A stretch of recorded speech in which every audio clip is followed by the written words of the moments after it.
అని చెప్పేసి దాన్ని దృష్టిలో పెట్టుకొని, భక్త్యా అని చెప్పి దృష్టిలో పెట్టుకొని మొత్తం వేదాన్ని చూస్తే అప్పుడు తేలింది, ఈ భక్తే ఈ యొక్క వేదాల యొక్క సారం. అందుకోసం ఏంటి, మొత్తం సమస్త వేదాల యొక్క సారం ఏంటి? సో కృష్ణ భగవానుడి యొక్క భక్తి. మరి ఆ వేదాలను అనుసరించి ఏ గ్రంథాలైనా మనం ఈ ప్రపంచంలో ఉన్నాయి అంటే అన్ని గ్రంథాలు వేదాలను అనుసరించి ఉంటాయి. అందుకోసమే సకల శాస్త్రాభిమత శ్రీమత్ చరణ సరోజ భజన అంటే అన్ని శాస్త్రాల ద్వారా ఆమోదించబడినటువంటి విషయం ఏంటి? శ్రీకృష్ణ భగవానుల యొక్క చరణ కమలాలకి భక్తి చేయటం. అట్లాంటి శ్రీకృష్ణ భగవానుడు అంటే ఆయన చరణ కమలాల పట్ల భక్తిని ప్రతిపాదించబడిన అన్ని శాస్త్రాల్లో ఆ శ్రీకృష్ణ భగవానుడు స్వయం భగవంతుడు. ఆయన భగవంతుడు అంటే ఏంటి?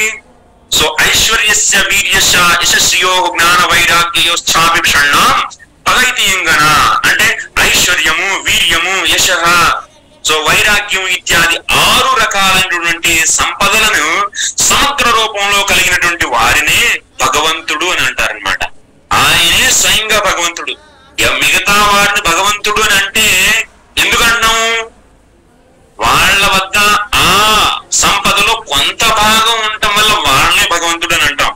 కానీ ఆ సంపదని అంటే ఐశ్వర్యము, వీర్యము, యశ, శ్రియ, జ్ఞానము ఇత్యాది 6 సంపదలు సమగ్ర రూపంగా పూర్తిగా ఎవరి దగ్గర ఉన్నాయి అంటే అది కేవలం పరబ్రహ్మ శ్రీకృష్ణ భగవానుడి దగ్గరే ఉన్నాయి. అలాంటి దివ్య చిన్మయ దేహం కలిగి